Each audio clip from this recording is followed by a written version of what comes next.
अल्हम्दुलिल्लाह वस्सलातु वस्सलामु अला रसूलिल्लाह अम्मा बाद। बाप अपनी औलाद को बोसा दे, अपने बच्चे को, अपनी बच्ची को, तो ये मोहब्बत का इज़हार है, शफ़क़त का इज़हार है। नबी करीम सल्लल्लाहु अलैहि वसल्लम अपनी औलाद को बोसा दिया करते थे। आपने हसन व हुसैन रज़ियल्लाहु अन्हुमा को बोसा दिया है। अबू बकर रज़ियल्लाहु अन्हु अपनी बेटी आयशा रज़ियल्लाहु अन्हा को बोसा दिया करते थे।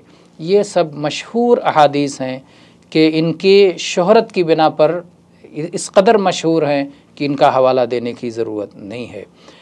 हाँ, हाथ के बोसा देने की जहाँ तक बात है, तो अगर कहीं हाथ का बोसा न देने की बिना पर किसी किस्म का ख़तरा हो तो दिया जा सकता है, लेकिन बेहतर यह है कि उससे बचा जाए, क्योंकि इसका कोई सबूत नहीं है।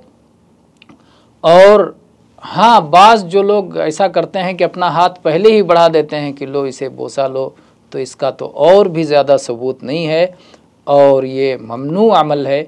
ऐसा नहीं करना चाहिए कि कोई पीर साहब बन जाए, मौली साहब कोई हैं और जब जाएं तो लोगों को मुसाफ़ा करने के बजाय अपना हाथ बढ़ाएं कि लो हाथ को चूमो, हाथ को चूमो, तो यकीनन ये अमल गैर शरई है और इससे बाज़ रहना चाहिए।